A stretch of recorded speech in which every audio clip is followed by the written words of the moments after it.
আমার দেশের কত ধনী আল্লাহ পাওয়ার জন্য মাহে রমজান আসলে মক্কায় দৌড়ায়, মদিনায় যায়, কয় মক্কায় নামাজ পড়বো, মদিনায় নামাজ পড়বো।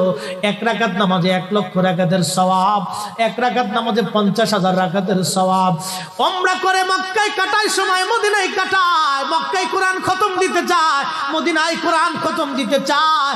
সওয়াব মাহে রমজানে অগণিত সওয়াবের আশায় ব্যক্তিগুলি আল্লাহর ঘরে হাজিরা দেয়, কিন্তু বাড়ির পাশে গ্রামের কত গরিব মানুষ টাকার অভাবে বাবা ভালো ইফতার করতে পারে না, টাকার অভাবে কত মা ভালো সেহরি করে রোজা রাখতে পারে না।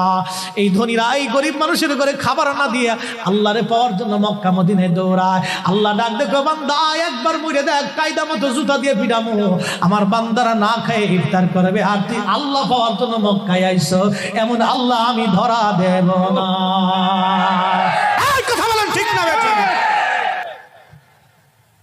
ও আল্লাহ পাইতে গেছে মক্কা, আল্লাহ কাজ জুতা দিয়ে পিটামো, আমার বান্দা মুড়ি দিয়ে চাবা ইফতার করতেছে, আর তুই এসে সেখানে আমি আল্লাহ পাওয়ার জন্য আমার ঘর ধরে কাঁদতেছিস। বেটা, আমি আল্লাহকে পাইতে হলে আমার ওই অভাবী মানুষের ঘরে খাবার দিয়ে আসি, ইফতার দিয়ে আমি আল্লাহ পেয়ে যাবি।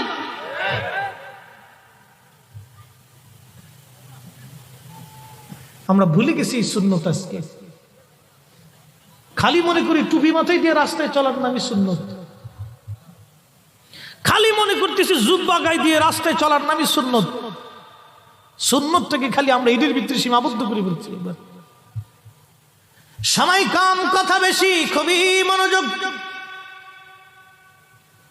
কোন ভাষায় বুঝাইলে যে আপনারা বুঝবেন? পৃথিবীর অন্যতম সমরবিদ ছিলেন সুলতান মাহমুদ গজনবী রহমাতুল্লাহ আলাইহি। আবুল হাসান খেরকানি রহমাতুল্লাহ আলাইহির মুরিদ ছিলেন, মুরিদ। গজনীর সুলতান এত বড় জেনারেল ছিলেন, সোমনাথ মন্দির বিজয় করেছিলেন তিনি। এই সোমনাথ মন্দিরে কাবা শরীফের নবীর ভেঙ্গে দেওয়া মন্দির ছিল, মূর্তি ছিল বিদায়। হযরতে সুলতান মাহমুদ গজনবী বলেছিলেন, না, এই মন্দির আমি ভেঙ্গে ফেলে দেব, কারণ নবী যেই মূর্তি ভেঙেছে সেই মূর্তি এই মন্দিরে থাকবে, এটা হবে না। কত বড় আশিক রাসূল। ওনার জীবনের একটা ছোট্ট ঘটনা আপনাদেরকে শোনাই। একদিন তিনি প্রদীপ হাতে করে, স্বর্ণের প্রদীপ হাতে নিয়ে তিনি ঘুরতে বের হলেন। সফর করে করে ঘুরে ঘুরে রাজ্যের প্রজাদের হালত দেখবেন। চেয়ারম্যান সাহেব কি আসে? আজকে আসেনি? ঠিক আছে। আমাদের দেশের অনেক গণপ্রতিনিধি আছে, নির্বাচিত হওয়ার পরে বাবা আর মানুষের কাছে যায় না, আছে না নাই? মানুষের কাছে আর যায় না।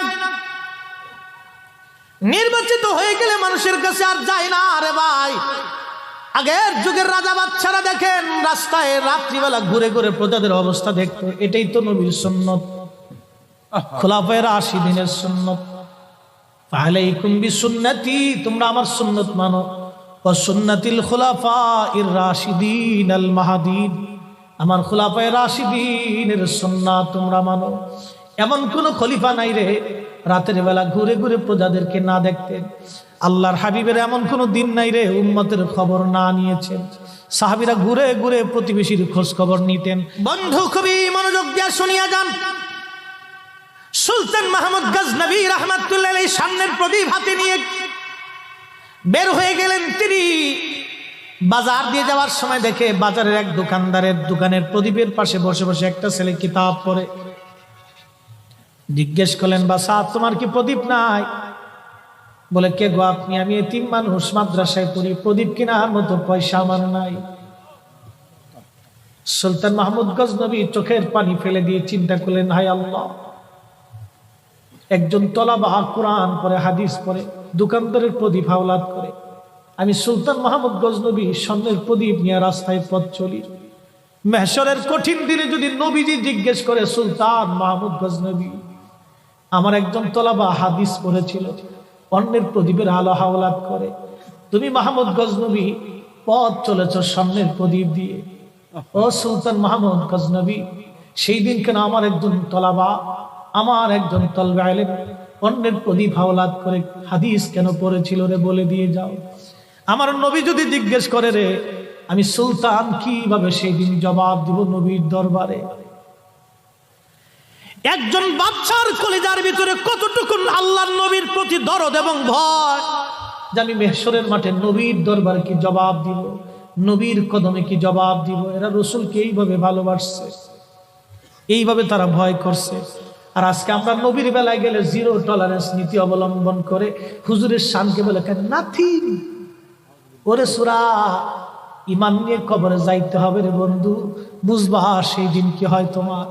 নবী বিনে উপায় নাই, উপায় নাই রে বন্ধু, উপায় নাই, উপায় নাই, উপায় নাই রে বন্ধু, উপায় নাই। তুমি যেই দল করো না কেন, নবীর দলের উপরে কোনো দল নাই। কথা বলেন না কেন? বন্ধুরে শুনিয়া যান, শুনিয়া যান, শুনিয়া যান, বুঝিয়া যান, জানিয়া যান।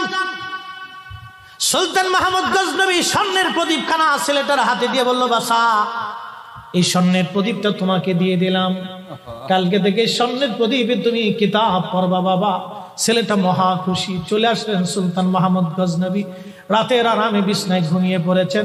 স্বপ্ন দেখে রে রাহমাতুল লিল আলামিন তশরীফ গ্রহণ করেছে।